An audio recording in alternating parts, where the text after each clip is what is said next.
श्री ओम नमो भगवते वासुदेवाय। वासुदेव विश्वराय। आदि पुरुष अपरंपार अलेख पुरुषाय नमः। दोहा। जगत बंधु ज्योति स्वरूप जय की जाननहार, हरि अंश मांगन आयो दास प्रभु के द्वार। श्री भगवान जी ने अर्जुन को जो गीता ज्ञान दिया सो मुझे मिले। हे भवभंजन श्री कृष्ण जी, मैं आपकी दास आपसे मांगती हूँ। हे प्रभु, गीता ज्ञान के उच्चारण करने से तुम्हारे भक्त पूर्ण ब्रह्म को पाते हैं। प्रभु, मैं आपकी शरण में आई हूँ। सुभाष चंद्र और मोनिका अति दीन गरीब हैं और आप परम प्रवीण आरत दुख भंजन हो। हे श्री कृष्ण भगवान, तेरे संतों और भक्तों के हेतु मैं यह ज्ञान भाषा में कहती हूँ। श्रीमद् भगवत गीता चौथा अध्याय।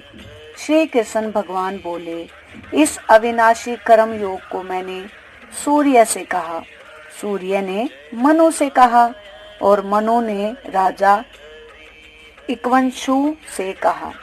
हे अर्जुन, इस परंपरा से प्राप्त यह योग सब राजऋषियों ने जाना, परंतु अधिक समय व्यतीत होने से यह लुप्त हो गया। वही प्राचीन योग आज तुमको मैंने बताया है, क्योंकि तुम मेरे भक्त और मित्र हो। यह योग रहस्य अति उत्तम है। अर्जुन कहने लगे, आपका जन्म तो अभी हुआ है और सूर्य का जन्म तो बहुत पहले हुआ था। मैं कैसे मानूं कि आपने सूर्य को यह योग बताया था। श्री कृष्ण बोले, हे अर्जुन, मेरे और तुम्हारे अनेक जन्म हो चुके हैं। मुझे याद है और तुम भूल गए हो। जन्म से रहित अविनाशी संपूर्ण प्राणियों का स्वामी अपनी प्रकृति में स्थिर हूँ, तथापि अपनी माया से जन्मता हूँ। हे भारत, जब जब धर्म की हानि होती है और अधर्म का प्रलय हो जाता है, तब तब ही मैं जन्म लेता हूँ। साधुओं की रक्षा, पापियों का नाश और धर्म की स्थापना करने के लिए प्रत्येक युग में जन्मता हूँ। जो मेरे इस अलौकिक जन्म और कर्म का तत्व जानता है, वह मनुष्य होने पर फिर जन्म नहीं लेता और मुझ में लीन हो जाता है। इस भांति मोह, भय और क्रोध का त्याग कर मुझ में भक्ति करने और मेरी शरणागति हो बहुत से मनुष्य ज्ञान रूपी तप से पवित्र होकर मुझ में मिल गए हैं। जो इस भाव से मेरा पूजन करता है, उसको मैं उसी प्रकार का फल देता हूँ। हे पार्थ, मनुष्य सब प्रकार से मेरे मार्ग का अनुसरण करते हैं, अर्थात यह चाहे जिसकी सेवा करे वह मेरी ही सेवा है। मनुष्य लोक में कर्म सिद्धि की इच्छा करने वाले देवताओं का पूजन करते हैं, क्योंकि इस लोक में कर्म की सिद्धि शीघ्र होती है। मैंने चारों वर्णों की सृष्टि अपने अपने गुणों और कर्म से ही की है। सृष्टि का कर्ता मैं हूँ, यथापि मुझे अकर्ता अविनाशी जानो। कर्म मुझको वृद्धि नहीं दे सकते, तथापि कर्म फल में मेरी कामना नहीं है। इस प्रकार जो मुझको पहचानता है वह कर्मों के बंधन में नहीं पड़ता। अतएव पूर्ण पुरुषों के किए हुए कर्म को तू भी कर। हे अर्जुन, कर्म क्या है और अकर्म क्या है, इसके विचार में विद्वान की बुद्धि भी चकरा जाती है। उसी कर्म का वर्णन मैं तुमको करूंगा, जिसके जानने से संसार के बंधन छूटकर मोक्ष के भागी होंगे। कर्म, विक्रम और अकर्म तीनों का जानना आवश्यक है, क्योंकि कर्म की गति गंभीर है।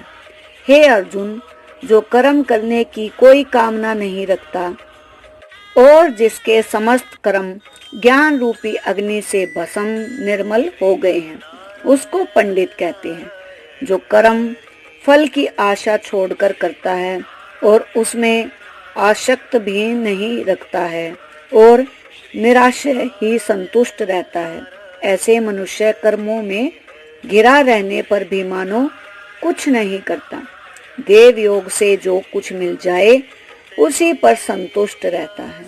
जो हर्ष, शोक आदि द्वंद्वों से मुक्त है तथा किसी से ईर्ष्या नहीं करता, कर्म की सिद्धि या असिद्धि में भेद नहीं समझता, वह कर्म करता हुआ भी उसमें नहीं बनता। जो फल की इच्छा नहीं रखता, वह वासना से दूर हो गया है। ज्ञान में जिसका मन अचल है, जो यज्ञ के कर्म करता है, वे सब कर्म लुप्त हो जाते हैं। हवन करने का पदार्थ भी ब्रह्म है, आहुति देने वाला भी ब्रह्म है। इस प्रकार जिसकी बुद्धि में सब कर्म ज्ञान में है, उसी को ब्रह्म प्राप्त होता है। कोई कोई कर्म योगी देवताओं की पूजा करते हैं और ज्ञान योगी ब्रह्म रूप अग्नि में यज्ञ रूप से हवन कर परमात्मा का भजन करते हैं। कोई ऐसे हैं जो अपनी इंद्रियों को तथा कर्मों को संयम रूप अग्नि में होम देते हैं और कितने ही इंद्रिया रूप अग्नि में इंद्रियों के रूप शब्दादि विषयों को होम देते हैं। कितने ही लोग इंद्रियों के सब कर्मों को और प्राणियों के कर्मों को आत्म ज्ञान में प्रज्वलित संयम रूप अग्नि में होम देते हैं। कोई तो द्रव्य यज्ञ करते हैं, कोई तप यज्ञ, कोई योग यज्ञ, कोई स्वाध्याय और कोई ज्ञान रूपी यज्ञ करते हैं और कोई प्राणायाम में तत्पर रहने वाले योगी प्राण और अपान वायु में प्राण को रोकते हैं और प्राण वायु में अपान वायु का लय करते हैं। कोई आहार को निरंतर कम करके अपने प्राणों को होमते हैं। वे यज्वेता हैं और यज्ञ ही से इनके सब पाप नाश हो जाते हैं। जो यज्ञ से बचे हुए अमृत रूप अन्न को खाते हैं, वे सनातन ब्रह्म को प्राप्त होते हैं। हे अर्जुन, जो यज्ञ नहीं करते हैं, उनको यह लोक और परलोक दोनों ही नहीं है। इस प्रकार से बहुत से यज्ञ वेद में विस्तार सहित वर्णित हैं। इन सब को कर्म से उत्पन्न हुए जानो। हे परमपत, द्रव्य में यज्ञ से ज्ञान यज्ञ उत्पन्न है। हे पार्थ, फल सहित सब कर्म ज्ञान में समाप्त हो जाते हैं। सो उसी ज्ञान यज्ञ में तत्वदर्शी और ज्ञानी लोग तुमको उपदेश करेंगे। इसलिए तुम उनकी सेवा करना और उनको विनय पूर्वक प्रसन्न करके ज्ञान यज्ञ जानना। इस ज्ञान का लाभ प्राप्त करके तुमको ऐसा मोह फिर नहीं होगा। इसी ज्ञान से समस्त प्राणियों को तुम अपने में और मुझ में देखोगे। यदि सब प्राणियों में भी अधिक पाप करने वाले हो, तो भी ज्ञान रूपी नौका से ही सब पाप रूपी समुद्र को पार पा जाओगे। हे अर्जुन, जिस प्रकार प्रज्वलित अग्नि लकड़ी को जलाकर भस्म कर देती है, वैसे ही ज्ञान रूपी अग्नि सब कर्मों को भस्म कर डालती है। इस लोक में ज्ञान के समान पवित्र और कुछ नहीं है। यह ब्रह्म बहुत काल पर्यंत कर्म योग से सिद्ध हुए पुरुषों को अपने आप ही प्राप्त हो जाता है। जो श्रद्धावान पुरुष इंद्रियों को जीतकर ब्रह्म ज्ञान में लगा रहता है, वह ज्ञान को प्राप्त करता है और ज्ञान को पाकर अल्प समय में शांति को पा जाता है। अज्ञानी, श्रद्धा रहित और जिनके मन में संदेह है, वो जो ऐसे पुरुष हैं, वह नष्ट हो जाते हैं। जिनके मन में संदेह रहता है, उनको यह लोक परलोक और सुख कुछ भी प्राप्त नहीं होता। जिनके परमेश्वर आराधना और निष्काम कार्य कर्म योग के आश्रय से कर्म बंधन त्याग दिए हैं, हे अर्जुन, उस आत्मज्ञानी पुरुष को कर्म बंधन नहीं बांधते। अतएव अज्ञान से उत्पन्न हुए चित्त के इस संशय को ज्ञान रूपी तलवार से काटकर मेरे बताए हुए कर्म योग को करने के लिए प्रस्तुत हो जाओ।